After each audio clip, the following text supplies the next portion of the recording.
jusqu'à 17. Matthieu chapitre 15, verset 1 à 17. Matthieu 15, verset 1 à 17. Alors les scribes et les pharisiens vinrent de Jérusalem auprès de Jésus et lui dirent: Pourquoi tes disciples transgressent-ils la tradition des anciens, car ils ne se lavent pas les mains quand ils prennent le repas? Il leur répondit: Et vous, pourquoi transgressez-vous le commandement de Dieu par votre tradition? Car Dieu a dit: Honore ton père et ta mère, et il a dit aussi: Celui qui maudira son père ou sa mère finira à la mort. Mais vous, vous dites: Celui qui dira à son père ou à sa mère: Tout ce dont j'aurais pu t'assister est une offrande à Dieu, n'est pas coupable, quoiqu'il n'honore pas son père ou sa mère. Vous annulez le commandement de Dieu par votre tradition. Hypocrite, Ésaïe a bien prophétisé de vous en disant: Ce peuple s'approche de moi de sa bouche et m'honore des lèvres, mais son cœur est très éloigné de moi. Mais il m'honore en vain en enseignant des doctrines qui ne sont que des commandements d'hommes. Puis, ayant appelé à lui la foule, il lui dit: Écoutez et comprenez ceci. Ce n'est pas ce qui entre dans la bouche qui souille l'homme, mais ce qui sort de la bouche qui souille l'homme. Sur cela, les disciples s'approchant lui dirent: Sais-tu que les pharisiens ont été scandalisés quand ils ont entendu ce discours? Et il répondit et dit: Toute plante que mon Père céleste n'a pas plantée sera déracinée. Laissez-les, ce sont des aveugles conducteurs d'aveugles. Si un aveugle conduit un autre aveugle, ils tomberont tous deux dans la fosse.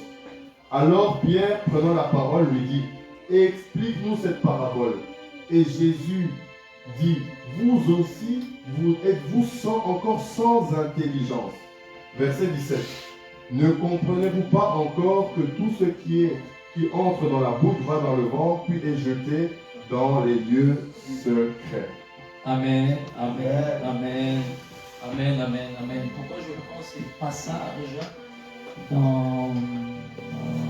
vous allez comprendre que les disciples qui étaient souvent avec Jésus, à chaque fois le pharisien ou les scribes faisaient des remarques à Jésus, Jésus les réprimait en les enseignant. Et il s'avère à un moment, les disciples ne comprenaient pas ce que Jésus disait. Ils n'avaient pas le choix que de poser une question à Jésus-Christ. Et Jésus était dans l'obligation, si je peux dire, de les répondre de ces questions. C'est pour cela que je dis: prophète, j'ai une question. J'ai enseigné des choses jusqu'à présent. Je suis mis à part prophète et ministère. J'aime beaucoup enseigner la parole de Dieu. C'est hormis la prophétie que je peux prophétiser, je peux faire. L'une des choses qui bat plus mon cœur, c'est la connaissance de la parole, la révélation des écrits. Ça, c'est vraiment quelque chose que j'aime plus que la prophétie. J'aime beaucoup la prophétie, mais la connaissance, c'est autre chose. Donc, c'est pour cela aujourd'hui, vous allez poser des questions. Dieu va nous faire énormément de bien. Amen. Ne vous agitez pas. Jésus est dans la barque. Jésus est dans la barque, ne vous agitez pas. Le Seigneur nous fera du bien aujourd'hui. Amen. J'aimerais, il y a 3 micros, c'est ça? Il y a un micro qui va tourner. Donc, soyez prêts à donner des micros. Parce que des fois, quand j'enseigne, les gens sont chauds. Ils veulent poser des questions. Surtout à l'école. Ils veulent répondre à ma place. Là, maintenant, tu as le temps de poser des questions que Dieu nous aidera à répondre par la grâce de Dieu. Amen. Qui est prêt? Qui est prêt? Vas-y.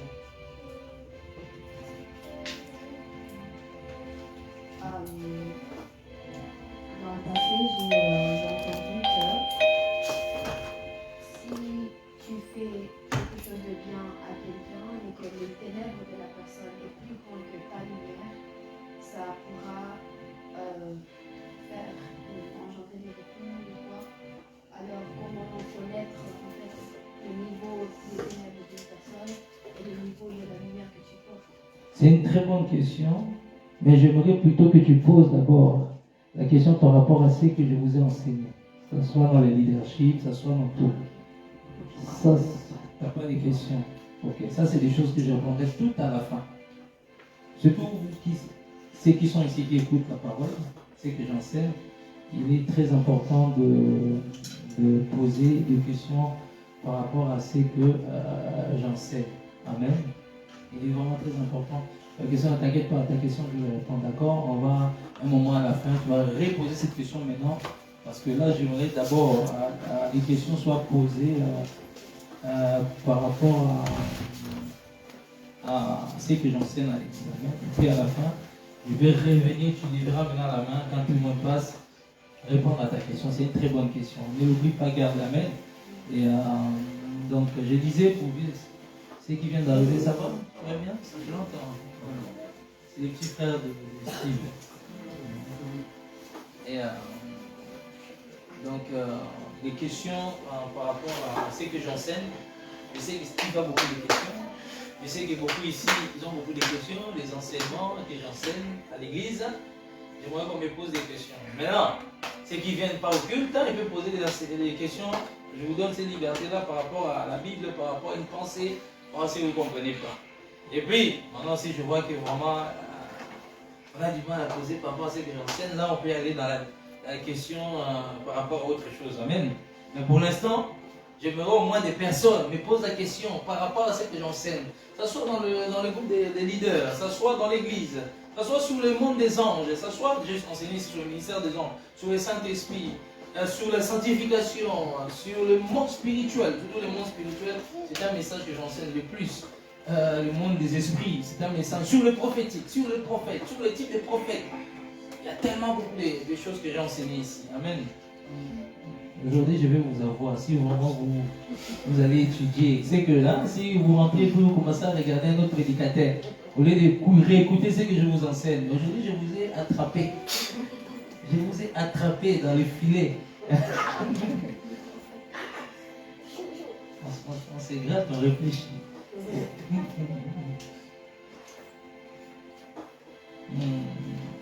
Anthony, oui? Tu es motivé? Bien, tu attends.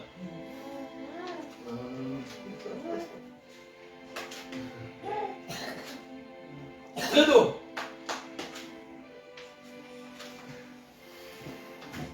Tu peux enseigner ça. Tu avais parlé un jour des différentes manières que Dieu parle. Ça c'est bien ça. Et bon, j'avais parlé avec ma soeur quand elle était venue. Et je voulais avoir sa porte. Ici, en fait, ce que je ne comprends pas, c'est que, ok, il y a plusieurs types, enfin, de sens de comment Dieu parle.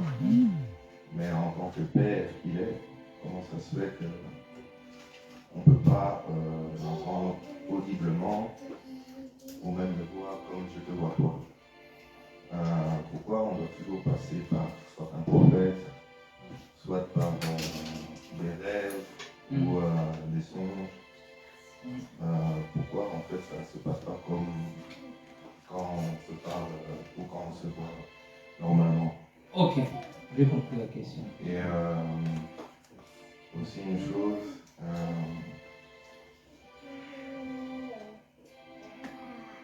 voilà, on dit que Dieu est amour, c'est comme une relation avec quelqu'un. Alors, donc je réponds d'abord à la question, et puis ça c'est une deuxième question ça. Amen. Ok. Je veux dire quelque chose ici. Est-ce que si Dieu te parle audiblement, ta dimension de consécration peut résister, tes oreilles vont résister? On parle d'un Dieu qui a créé l'univers. Regardez le cosmos, regardez les astres, regardez toute chose qui a été, comment ça a été placé, quand vous regardez dans le ciel, dans le tendu, les grands ours, toute chose comment a été placée, comment je peux dire, comment bien classée dans le ciel. Maintenant, la personne qui a créé ça, il est tellement grand. Maintenant, si tu veux que Dieu te parle au niveau audiblement, il faut être prêt à résister. Tu peux mourir. Parce que ça dépend de ta dimension de consécration. Il y a des gens qui ont déjà entendu Dieu parler audiblement. Il y a des hommes de Dieu, Dieu leur parle audiblement. à cause de leur dimension de consécration. Le problème, ce n'est pas que Dieu ne veut pas parler audiblement. Le problème, c'est que c'est notre dimension de la vie de sanctification, notre dimension de l'intimité, notre dimension de la proximité avec Dieu, ce qui fait que Dieu, on a du mal à écouter Dieu audiblement. Mais il y a des niveaux où on atteint avec Dieu, quand on arrive tellement à certains niveaux. C'est pour cela qu'il dit à Moïse, il dit, bon, vous, je ne veux pas parler, sans tous les prophètes, je parle par des rêves, je parle par ça. Mais Moïse, je lui parle face à face, il dit audiblement, parce que Moïse avait atteint un niveau très élevé. Donc, pour répondre à ta question, augmente ta dimension avec Dieu, augmente tes heures de prière, crucifie la chair, atteint un niveau très élevé. C'est là que ton esprit peut supporter la voix d'un Dieu qui a créé l'univers. Parce que tu ne peux pas écouter une voix qui sort de l'invisible, une voix qui est lourde à comprendre, une voix qui a créé toutes les choses, de vouloir attendre ça comme ça, c'est dangereux pour un corps. C'est pour cela que les gens, quand ils mènent des visitations, pourquoi Jésus n'apparaît pas à beaucoup de gens, comme ça, parce qu'en réalité, ce sont nos péchés, ce sont les dimensions des consécrations qui réduit la voix de Dieu dans la dimension des rêves. La dimension des rêves, c'est la dimension pas. La dimension prophétique, c'est très bien, c'est beau. C'est la dimension inférieure que l'homme peut avoir la capacité d'écouter Dieu sans mourir. Parce que là, on parle d'un créateur de l'univers, on ne parle pas n'importe qui. Moi, je peux te parler, ça n'a rien te faire. Parce que tu es même, c'est un être qui est spirituel. Donc, tout simplement, augmentez votre dimension avec Dieu. C'est là où que Dieu, tout simplement, se révélera dans cette dimension-là. Tout simplement. Tout simplement. Il dit que la main de Dieu n'est pas courte. Ou la voix de Dieu, je peux même dire que Dieu peut parler audiblement. Mais c'est notre intimité. Tu sais qu'il y a des gens qui peuvent mourir le fait juste de voir, attendre la leçon de Dieu si leur dimension, la voix même là est tellement sainte, elle a une dimension extraordinaire. Limitons-nous seulement pour l'instant à cette dimension prophétique pour l'instant. Déjà là. Limitons-nous à écouter ça et obéir à ça. Déjà ça. Limitons-nous à écouter la Bible, à méditer, parce que Dieu parle par la Bible, ce sont des moyens. Dieu parle par la voix prophétique. Dieu te parle à travers l'homme, c'est Dieu qui tente de communiquer des choses. Et limitons-nous d'abord à ça.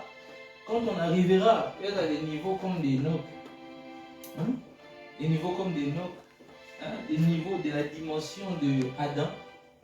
Je ne parle pas quand il a chuté, mais quand il était l'enfant du 6e jour. C'est là où on pouvait écouter Dieu audiblement. Quand on arrive à cette dimension-là, c'est là qu'on pourra tout simplement attendre la voix audiblement. Mais pour l'instant, Dieu nous a facilité la tâche, le don de la prophétie, le don des rêves, la parole de la connaissance. Ce sont le langage de Dieu qui est aussi très précis, qui aussi révèle Dieu dans la salle. Amen. Amen. Maintenant, si tu veux attendre la voix audible de Dieu, commence à prier longtemps, tous les jours. Augmente ta vie de consécration avec Dieu et demande à Dieu cela et Dieu va le faire. Amen. Tout simplement. Tout simplement, c'est que tu demandes à Dieu et que tu augmentes la dimension avec lui. C'est comme ça que ça va être. Parce que Dieu, en réalité, c'est pas que Dieu ne veut pas nous parler audiblement, mais Dieu nous préserve. Dieu nous préserve. C'est pour cela que Moïse, quand il est descendu la montagne, il devait mettre la voile. Parce qu'il était tellement près de la présence de Dieu, même juste le fait qu'on ne pouvait pas les regarder dans les yeux. Maintenant, la voix d'un créateur peut être dangereuse pour l'esprit de quelqu'un, pour le corps de quelqu'un. C'est la voix. Quand je parle de la voix, je parle d'une voix audible. Oui, Dieu, je viens te parler. Bon, ça c'est dans le film de ça. Je viens te parler. Tu sais c'est quoi? C'est voix comme des tonnerres. Alors l'Apocalypse, la voix comme des tonnerres. Tu vois les tonnerres là qui abattent dans ta vie. Tu vas sauter, tu vas fuir. Je vois qu'une famille est invitée chez toi. Changeons juste des dimensions. Amen. Amen. Tu as compris? C'est simple. Change ta dimension avec Dieu. Grandis dans une autre dimension. Nous devons, c'est nous tous. Nous ne devons pas que lui, mais nous tous, nous devons atteindre notre dimension. Parce qu'avec Dieu, c'est petit à petit. C'est des gloires en gloire. Le plus important que tu marches dans la crainte, mais dans une autre dimension très élevée, c'est là où Dieu te fait grâce. C'est une question aussi de grâce. N'oubliez jamais ça. Tu veux poser la question? Ouais, tu veux? Il n'y a personne. Il n'y a personne. Va voir, si la personne ne résonne, ça veut dire va voir. C'est qui sa mise à En fait, Dieu peut faire grâce aussi à une personne. Dieu peut faire grâce. Je donne le témoignage de mon cousin qui était satanique. Et lui, il avait un appareil. Je fais le signe. Il avait un appareil. Il avait mis ça sur sa tête. Et quand il allait faire comme ça, une voix audible lui est audible.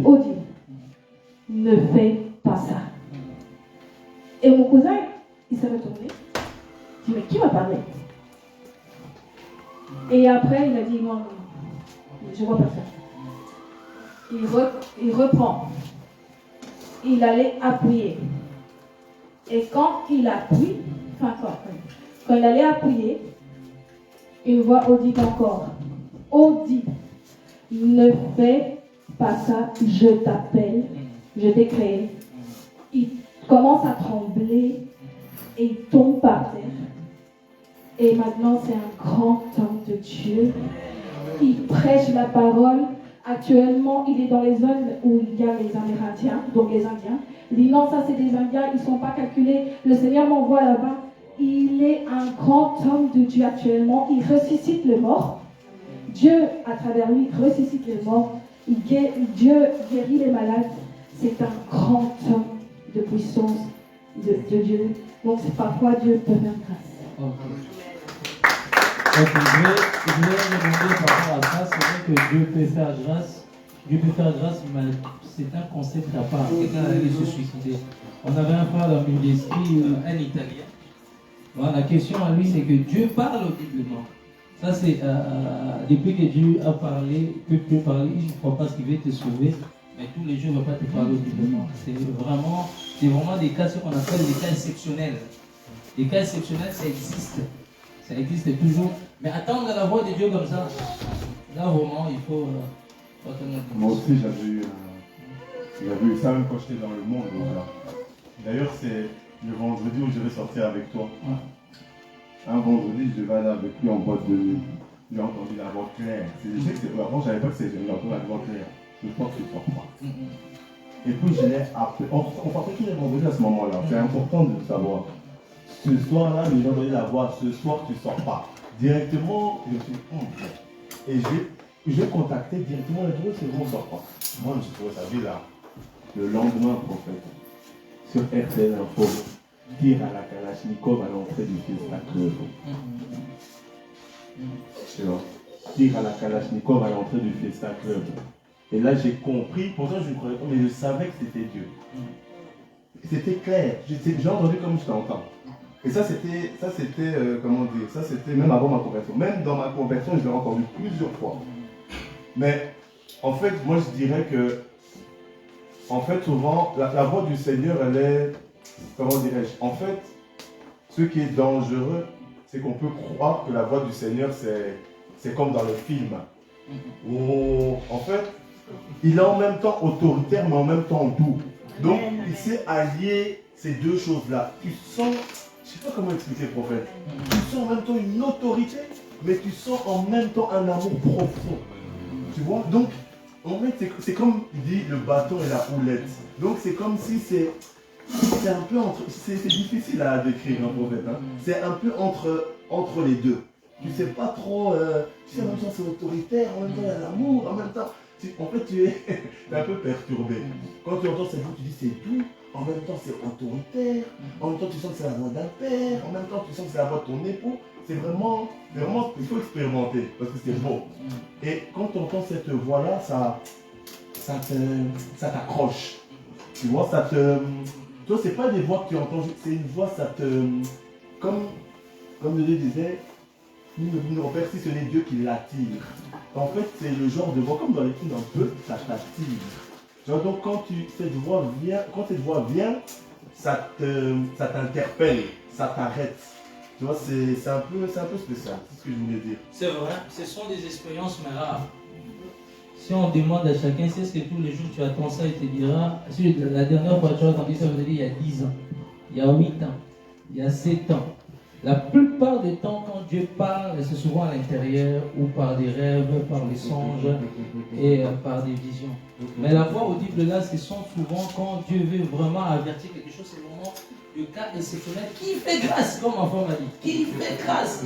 C'est pas comme ça, tu veux désirer écouter Dieu comme il nous parle tout le temps. Là, vraiment, il faut atteindre une dimension extraordinaire avec Dieu. Parce que sinon, depuis longtemps, on allait tous attendre la voix de Dieu audiblement. Tous les jours, je me réveille, j'attends la voix audiblement de Dieu. Tous les jours, je me réveille, c'est toujours pour avertir. Il y avait un frère à nous qui était avec nos ministres. Avant de se convertir, il allait se suicider aussi. Daniel voulait se sauter dans le canal à Isère. Il attend une voix audible. Puis il interpelle quelque chose. Depuis l'ennemi chrétien. Après là, toutes les années en Christ, il n'a plus jamais entendu la voix de Dieu audiblement. Hein? Faut comprendre ça. Sinon, les gens ici vont commencer à chercher la voix audible de Dieu et ils vont commencer à regretter parce que Dieu ne parle pas audiblement. Satan aussi limite ça. Un jour, j'étais en train de dormir. Mais j'étais en même temps éveillé, en même temps entre le sommeil et j'étais vraiment la nuit. Et puis j'entends une voix audible qui me parle et dit à l'homme de Dieu, Serge, par rapport à ça, je t'avais dit. Oui, tu m'avais dit. Une voix audible. Mais depuis là, depuis que je suis chrétien, la seule voix audible que j'ai entendue, la plupart du temps, c'est les rêves, les visions, les songes. Amen. C'est pas que Dieu ne peut pas le faire. Dieu peut le faire, mais est-ce que si Dieu veut nous parler tout le temps audible, comme je te parle tout le temps, est-ce qu'on est capable? Est-ce que notre dimension est prête à écouter cette voix-là? Parce que ça c'est le moment qu'il fait exceptionnellement pour soit gagner, pour intervenir quelque chose d'urgent. C'est toujours des cas exceptionnels. Hein? Moïse ne parlait pas tout le temps audiblement avec Dieu. Dès qu'elle dit monte à la montagne. C'est important, ce sont des points, c'est important à savoir. Mais Dieu peut faire grâce, mais pour l'instant, depuis que je suis chrétien, ça fait des années, je n'ai jamais entendu quelqu'un tous les jours écouter la voix de Dieu audiblement comme je te parle. Comme je te parle.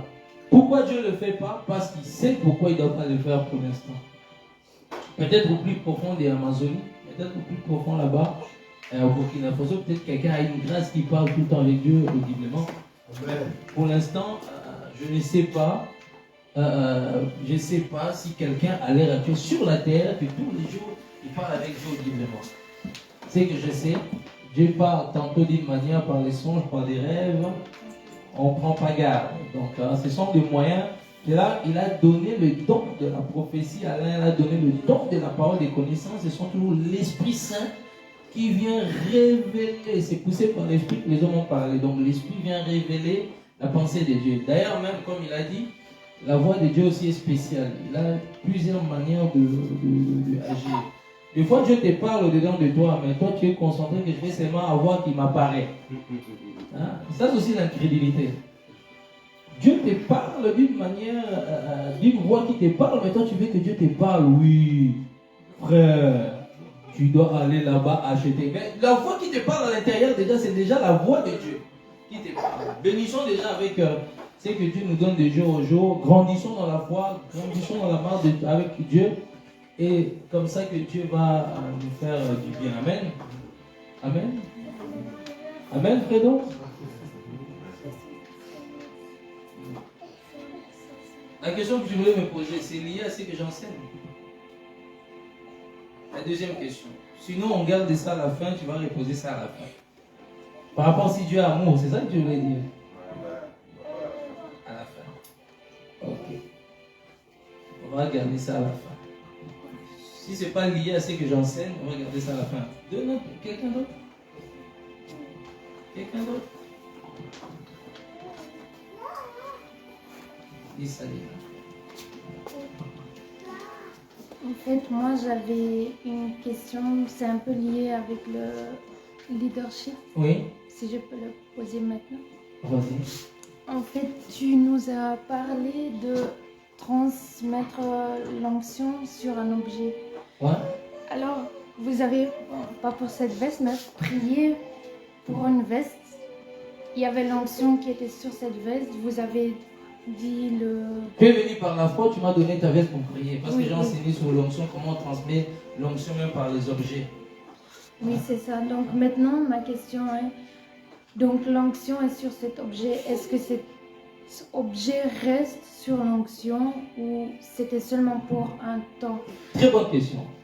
La manière que l'onction restera sur ta veste, tout ça dépend de la dimension de ta foi. Yes. Elle est venue chez elle, c'était quand? Jeudi chez moi. On était chez moi. C'était quand? Vendredi, la réunion des femmes. La réunion des femmes, ceux qui ont raté, c'était vraiment quelque chose de très fort. Très fort. Je les ai vraiment visités, extraordinaire. Et elle est venue avec foi. Je venais de manger. C'était la réunion des femmes. Je viens de manger, je monte, je m'assis. Elle n'avait même pas l'idée de faire quelque chose. Elle prend l'objet, elle prend un jouet avec sa foi. Oh non, est-ce que même ça là, si j'ai la foi maintenant, est-ce que je peux prier pour cet objet, que Dieu, je touche cet objet, que Dieu fasse quelque chose? Elle me prend un jouet. Moi, dans ma tête, je me suis dit, bon, j'ai pas envie de m'amuser à faire ça. Je suis fatigué, je viens de manger. Hein, je suis pas sous, sous l'onction là ministérielle. Elle me challenge en fait. C'est elle qui a activé ça en fait. Elle ne s'est pas rendue compte. Elle me challenge, moi je suis assis. On parlait d'autre chose à la maison, tout ça à la fin. Elle prend un jouet de mon enfant, elle me donne. J'ai dit ok. J'ai prié sur la chose, je la donne. Elle a été visitée.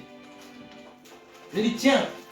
J'ai dit tiens, elle a été visitée par la puissance du Saint-Esprit. Après, toutes les autres sœurs qui étaient là commençaient à... Oh, elle enlève son t-shirt, elle donne, prie, là. L'autre, elle donne la veste. L'autre, elle donne ça. L'autre, elle m'a dit que quand je lui ai prié pour la veste la nuit, elle avait que prier.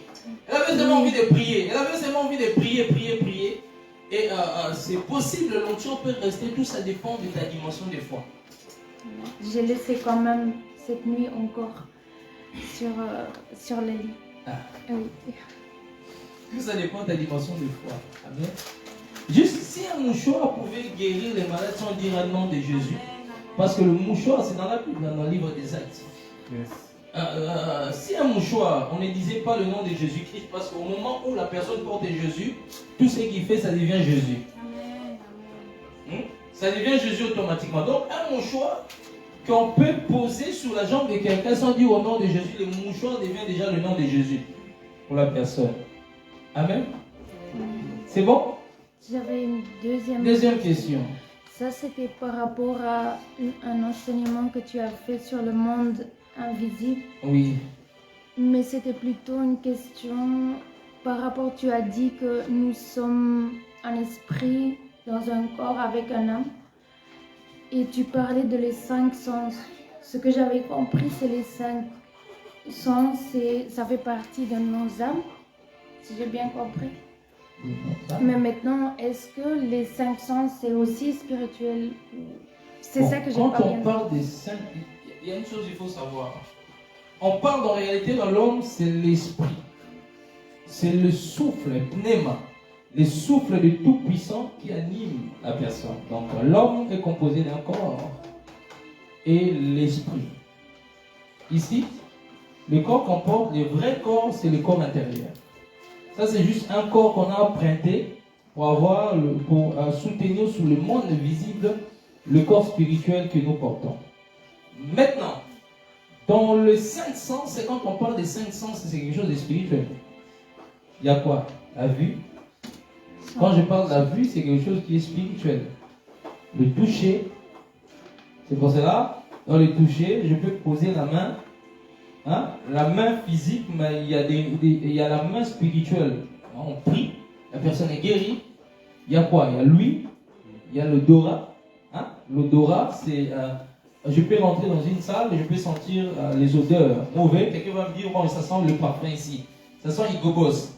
Mais moi, dans le 5 sens, l'odorat, Je dis non, ça sent bon. Tout le monde dit oui, ça sent bon. Mais tu dis, mais prophète, tu déconnes. Mais ça sent... Je dis non, ça sent pas bon. C'est à cause de l'être spirituel, mon corps spirituel peut sentir les esprits. Parce que les esprits sentent mauvais. Les mauvais esprits sentent mauvais.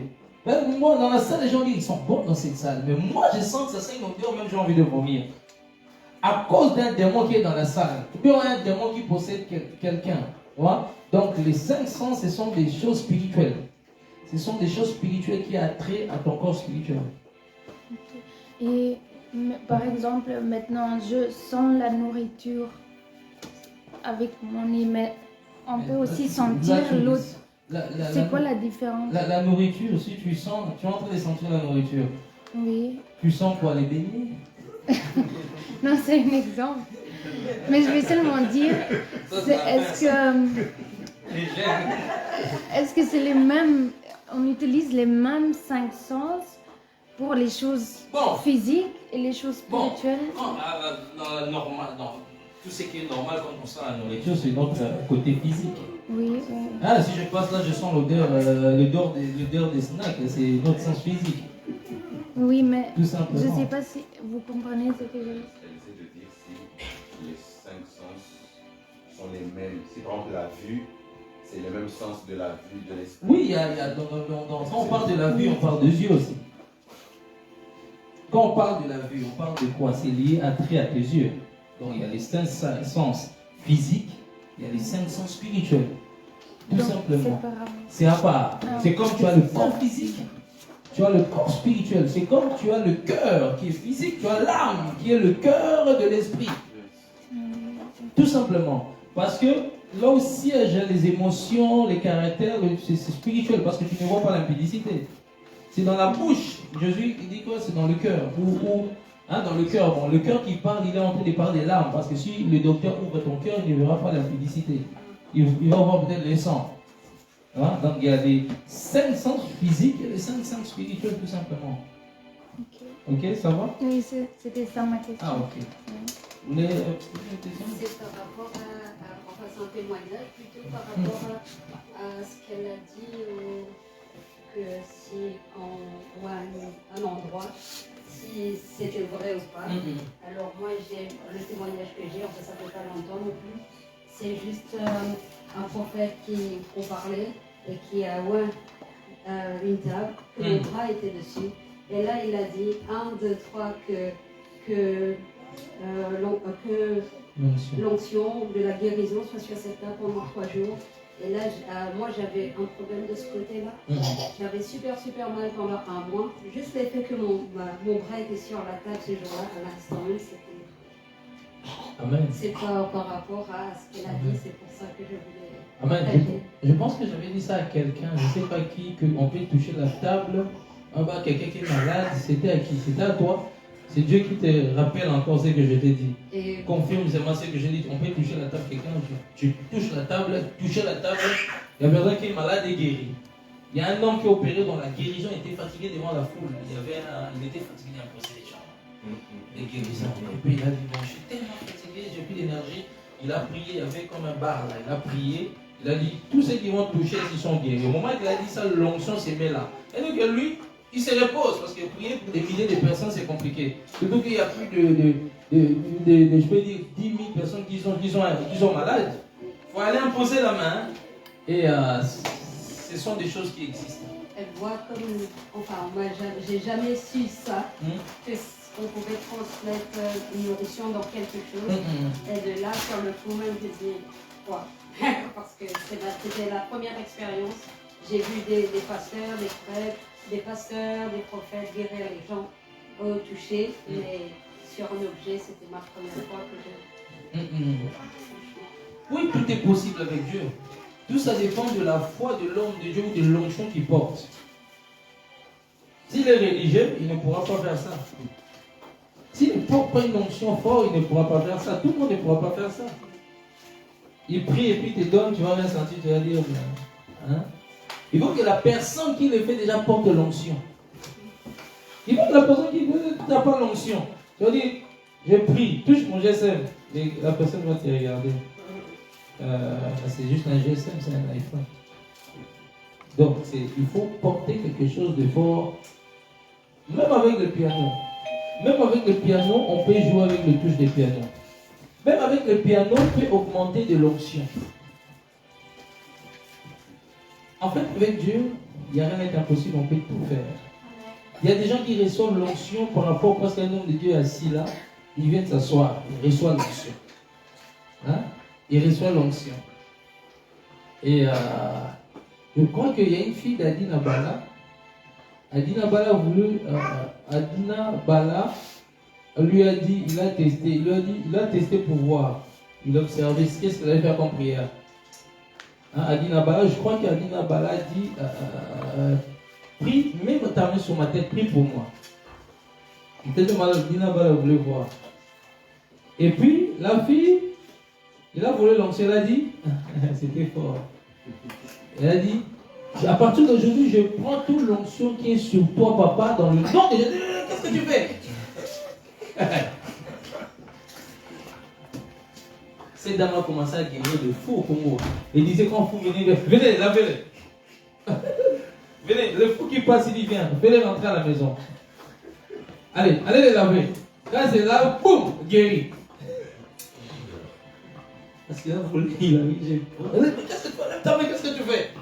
Et puis, plus tard, là-bas, elle s'élève, elle a dit, tu as bien fait de faire ça. Tu as fait une très bonne prière. Tu as réussi ce que tu avais besoin. L'onction, les choses de l'onction, là, c'est compliqué. Si l'onction peut se transmettre à travers juste de la parole qui est là, hein? La parole, la Bible que tu portes, chaque écrit peut transporter l'onction, tout ça. L'onction peut tout faire. Hein? Tout faire. Amen. Est-ce qu'il y a d'autres questions? Oui. Bonjour. Alors moi, bon, je ne sais pas si elle est bête ma question ou pas, mais je vais la poser quand même. Lorsque je méditais dans Jean 8... La question, c'est lié pour l'instant à ce que je vous enseigne. Ah, ce que vous avez enseigné, non? Ce que j'enseigne. Et les choses, ce que j'enseigne pas, c'est à la fin. Ok, désolé.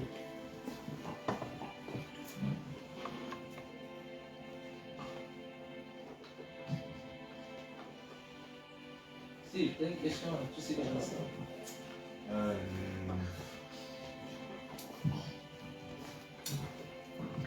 Enfin, c'est pas vraiment une question, c'est plutôt un rappel que j'aimerais que tu puisses me faire. Tu as parlé de différents types de prophètes, les prophètes voyants, les prophètes qui sont inspirés par Dieu.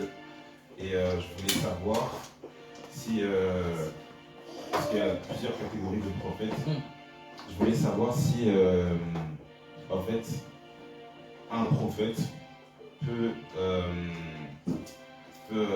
exercer plusieurs couleurs en fait. C'était plus ça la question. Quand tu parles de plusieurs couleurs, tu parles exemple de quoi? Qu'est-ce que tu veux par plusieurs couleurs? C'est pas quelqu'un qui, peut-être Dieu peut le parler par la vue, que ce soit un prophète voyant, que ce soit un prophète aussi qui soit inspiré. Ok. Je comprends. Dans la nouvelle alliance, hein, Dieu peut parler, faire grâce, ça s'appelle grâce. Tu peux avoir une capacité que Dieu t'a donné, exemple des visions. Ça, c'est vraiment ton mode opératoire à 100%, mais Dieu peut passer aussi par inspiration. Dieu peut passer aussi par d'autres couloirs, à cause du Saint-Esprit. D'ailleurs, même la plupart beaucoup de prophètes travaillent avec beaucoup de couloirs. Hein? Beaucoup de prophètes, ils sentent, je sens le couloir. J'ai vu la vision. J'ai entendu la voix de Dieu. J'ai eu un rêve. La parole de connaissance. Donc, c'est possible. Dieu le fait. À cause du Saint-Esprit. Hein? Parce que le Saint-Esprit est venu déployer, parce que dans l'ancienne alliance, c'était pas pareil. Hein? Ils étaient limités un peu. Dans la nouvelle alliance, le champ est ouvert. Un prophète peut opérer dans plusieurs dimensions. L'écoute, la vue. Il peut opérer, mais les prophètes qui prophétisent, qui sont l'odeur d'un esprit à travers là, il commence à prophétiser parce qu'il a senti. Amen. Ça va? Ok.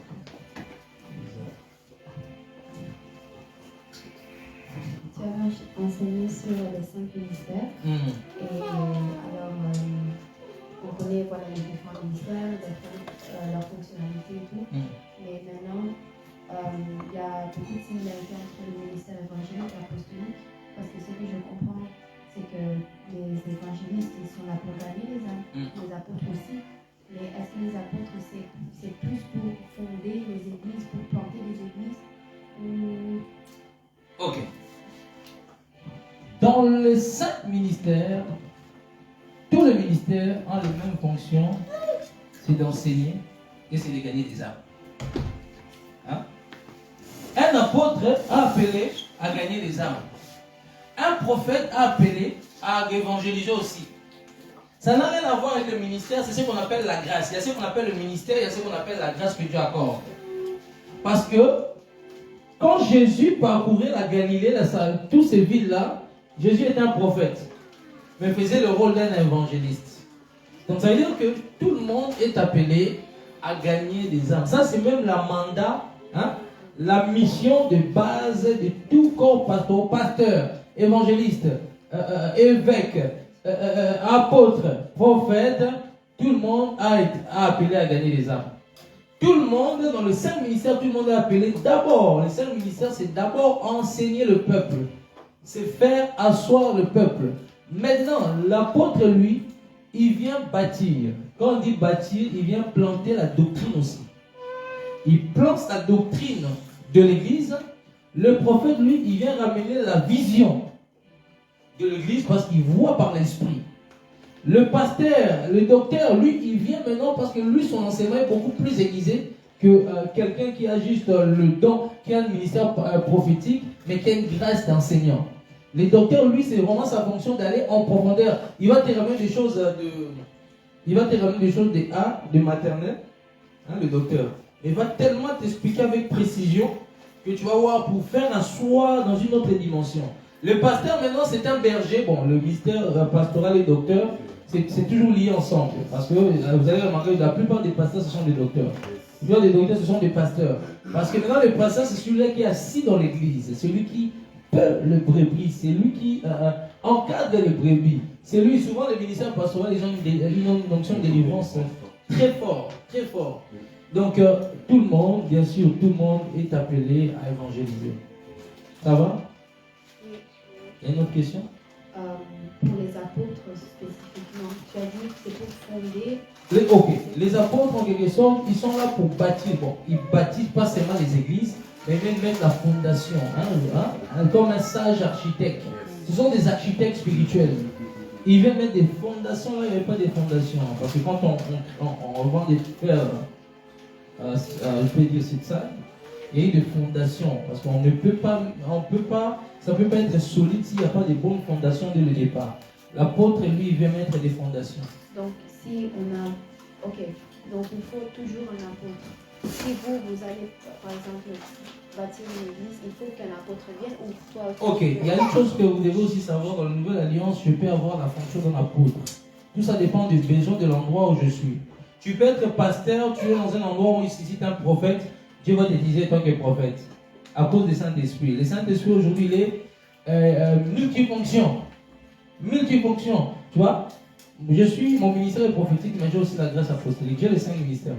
Ça, on l'a toujours dit, répété. C'est pour cela, mon ministère de base, c'est le ministère prophétique, mais là, je suis en train d'un côté faire aussi fonction pastorale. Le fait que je tiens une église, que je suis des âmes, c'est fonction pastorale.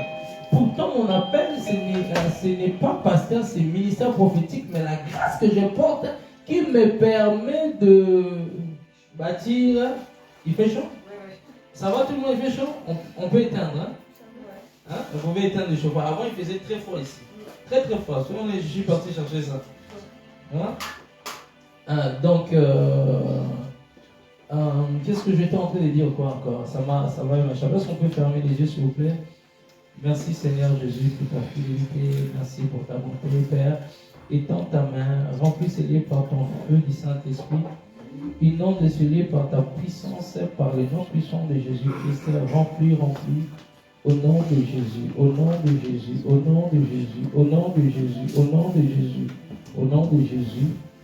Prends le contrôle de tout, prends le contrôle des pensées, prends le contrôle de l'atmosphère, manifeste ton onction dans ces lieux. Conduis-nous que tes raisonnements soient soumis à la parole de Dieu. Au nom puissant de Jésus, j'ai ainsi prié. Amen. Je t'ai où? Je parlais de quoi?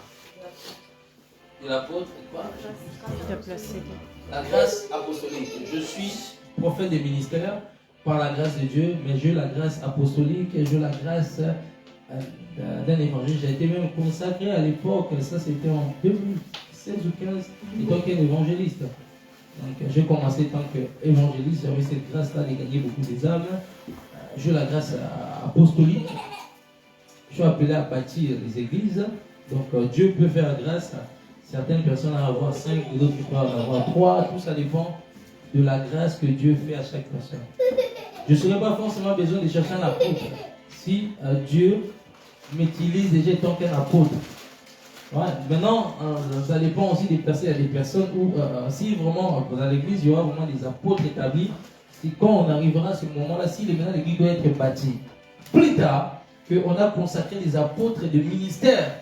Là, je ne vais pas le faire là, on enverra l'apôtre que j'ai établi. Lui, il pourra faire ce travail-là. Mais étant que si maintenant Dieu me dit, ouvre l'église, je ne vais pas aller acheter un apôtre là-bas à Washington pour venir bâtir la vision que Dieu t'a donnée. Non. C'est là où Dieu maintenant te prend, parce que ça dépend des besoins. Au moment même, Dieu maintenant te prend, t'utilise étant qu'un apôtre pour bâtir quelque chose. Amen. Donc si tu n'avais pas cette grâce-là, tu ne pouvais pas le faire. Non, si j'avais pas cette grâce-là, je ne pouvais pas le faire. Crois que Dieu aussi, à ce moment-là, même si tu n'as pas cette grâce-là, vu que c'est le besoin urgent, si, exemple, il y a une ville qui attend, à Mons là-bas, il n'y a pas d'église. Moi, je ne savais pas. Dieu dit, lève-toi. Il peut à ce moment-là m'utiliser étant que juste encore pour bâtir. Ce n'est pas que je cette chose-là, mais c'est à ce moment-là. C'est vraiment au moment des besoins. Tu peux aller dans une ville, tu n'es pas prophète. Dans plus profond de Bandoudou là-bas, ou plus au village du Congo là-bas. Tu vas là-bas, on a besoin des évangélistes, mais toi tu es prophète. À ce moment-là, Dieu va te donner une onction, parce que c'est lui qui donne l'onction, de parler comme un évangéliste, d'agir comme un évangéliste pour gagner à ce moment-là les âmes. C'est pas parce que tu as fait ça, tu deviens. Il y a beaucoup de gens, quand Dieu leur utilise dans la parole des connaissances, ils sont prophètes. C'est ça le désordre aussi dans le corps de Christ. Amen. Et qu'il y a eu un chaos. Hein? C'est vraiment un chaos qui se passe dans le corps de Christ. Parce que j'ai donné des paroles de connaissance, je suis devenu prophète.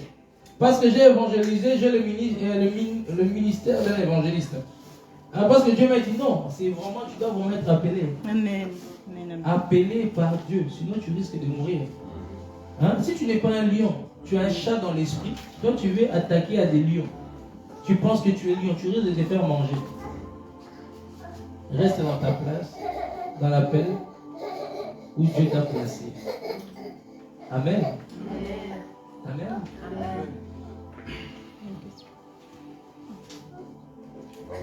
Moi j'ai plusieurs questions. La première c'est au sujet de la dîme. La dîme c'est ce qu'on doit à Dieu, n'est-ce pas? Alors vu que c'est ce qu'on doit à Dieu, est-ce qu'il bénit quand on donne la dîme? Est-ce qu'il bénit? Et s'il bénit, pourquoi il bénit? Vu qu'on lui doit ça. On lui rend plutôt ce qu'on lui doit. Donc, est-ce qu'il bénit quand on donne la dîme? Parce que je sais que si on ne donne pas la dîme, il y a une conséquence à ne pas donner la dîme. Mais alors maintenant, si on donne la dîme, et quand on donne la dîme, vu que c'est ce qu'on lui doit, pourquoi alors il bénit s'il bénit? En fait, Dieu, quand il bénit, c'est par l'obéissance, en fait. Il dit que l'obéissance vaut mieux que le sacrifice. Dieu n'est pas obligé de te bénir. Il est Dieu, il fait ce qu'il veut. Mais en fait, si Dieu, on dit que la dîme, tu viens de dire que la dîme, c'est ce qu'on doit à Dieu. Pourquoi Dieu bénit? Tout simplement le fait qu'on sait que c'est qu'on le doit, mais on le fait à cause de cet acte-là d'obéissance. Dieu maintenant te bénit.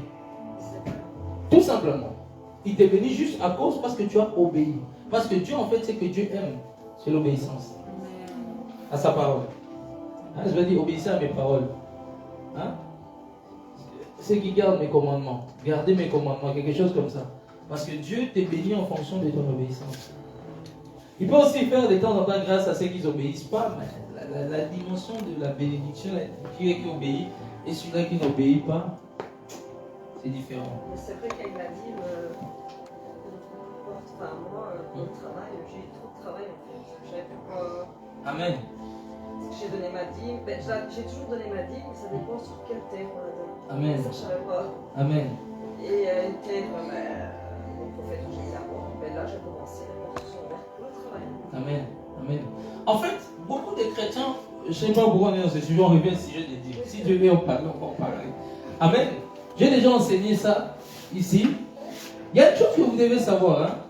Vous faites ce que vous voulez. Mais l'une des choses qui ouvre le ciel, c'est la dîme. Tu peux monter, descendre. Aujourd'hui, il y a des sorciers, des pasteurs sorciers qui sont en train d'attaquer ça. Ne payez pas vos dîmes. Les pasteurs vous mangent. C'est l'ancienne alliance. Mais ils sont les mêmes à aller dire, utiliser l'ancienne alliance pour prêcher. Alors, coupez l'ancienne alliance. Gardons le Nouveau Testament. S'ils vont aller chercher, Dieu leur pousse. En fait, des fois, Dieu leur pousse à aller chercher des révélations. Dieu n'a pas aboli la loi. La loi n'a pas été abolie. Je ne suis pas venu pour abolir la loi. Abolir, c'est dire quoi? Mettre fin. Mais quand les gens disent, la dîme, c'est dans l'ancienne alliance. Dans l'ancienne alliance. Ça, c'est l'œuvre de Satan. Je vous ai dit, un sataniste, un grand sorcier qui est devenu un grand pasteur au Congo. Il est passé 25 ans dans le loge occultiste. Il a dit, nous, quand on était dans le loge, on était dans le monde spirituel. Satan régnait, on a dit, Satan, c'est les 10 commandements, vous savez ça? Il a les 10 commandements. Il a dit, premier commandement, empêcher les chrétiens de payer leurs dîmes en fait qu'ils ne prospèrent pas financièrement. Empêcher les chrétiens de payer des offrandes. Regardez maintenant, regardez les États-Unis comment c'est béni. Vous savez que même les États-Unis payent la dîme. Tout le monde paye, même l'État. Regardez le pays le plus béni de la terre. Malgré le mal qu'ils ont fait, ça c'est eux. Mais regardez, le système même des Américains, c'est un système de dîmes. Un système de dîmes. Ce sont des principes. Ça n'a rien à voir avec tu vois aussi, si tu ne payes pas ta dîme, tu vas en enfer. Non, ça n'a rien à voir. Si tu marches avec Dieu, tu ne payes pas la dîme, tu ne vas pas aller en enfer. Hein, si tu crains Dieu, tu seras sauvé. Mais la vie ici de la bénédiction sur la terre, frère, tu montes, tu descends, tu vas tourner seulement des petites choses, des petites bénédictions là de toi. Tu vas tourner des petites choses. Ce sont des clés que beaucoup ne comprennent pas. Des satanistes, ils comprennent certaines choses. Maintenant, si tu n'as rien, c'est normal que tu ne donnes pas. Tu ne vas pas aller voler. Même si on a un peu, on va quand même donner le 10. Si on a un peu, et toujours prier. Elle-même elle témoigne. Elle-même elle est en train de témoigner que ça a ouvert des portes. Beaucoup de gens, leur vie ont bloqué des choses bloquent parce qu'ils ont du mal à donner une dîme. Ils ont du mal à donner une dîme. C'est tout simplement. Et tu verras que tu ne manqueras jamais de rien. Peu importe, tu n'as pas de finances, mais tu comprends. Même si tu passes des moments de crise financièrement, mais le frigo est toujours rempli. Tu ne comprends pas ton loyer. C'est un miracle qui se passe. Oh, je n'ai pas d'essence, mais que boum, tu tiens le carburant pendant longtemps. Il y a un miracle qui se passe à cause juste parce que tu donnes ta dîme. Ce sont des réalités, des principes que c'est maintenant des faux.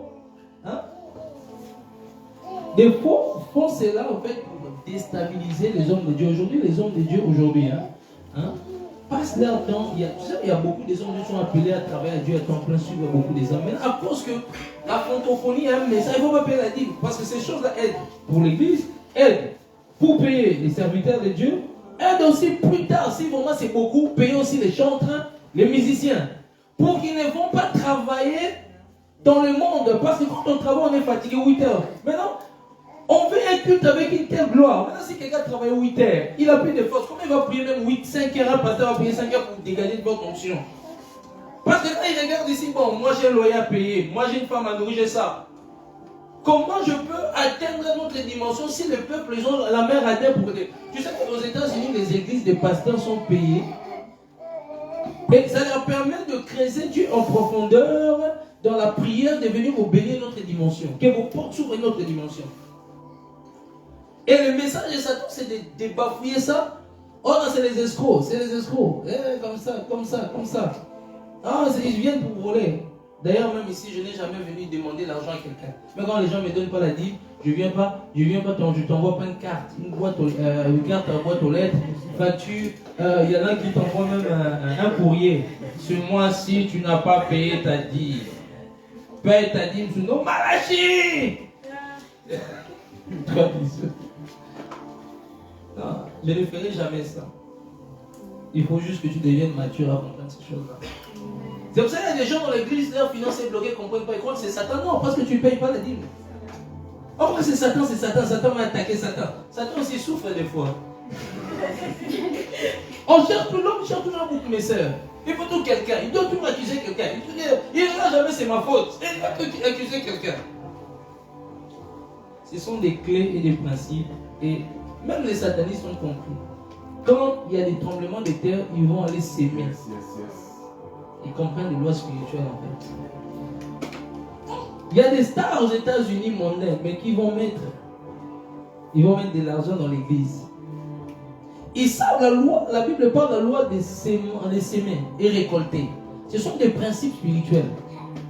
Tu veux être riche, apprends à s'aimer. Tu veux tes finances, hein, être grand, apprends. Hein. Si celui qui donne peu, tu récoltes, tu sèmes peu, tu récoltes peu. Ce sont des principes. C'est écrit. Vous laissez-moi vous montrer sanctification. Sanctification, là vous vous mettez en pratique. Mais quand c'est les finances, non, ce sont des principes. Tu veux percer, ce sont des clés. Surtout vous êtes dans le business là. Ce sont des clés. Hein. Les gens qui sont dans le business, ils doivent apprendre à mettre beaucoup. Ce sont des clés. Moi j'ai mis ça dans le milieu anglophone. J'ai vu les gens, parce que moi quand je suis revenu en Christ, j'étais dans une église ghanéenne, le pasteur c'était un anglophone. Je voyais des gens qui faisaient s'aimer tellement énorme que Dieu ouvrait de finances énormément. C'est très important de savoir ces choses. Amen. Est-ce que j'ai répondu à ta question? Okay.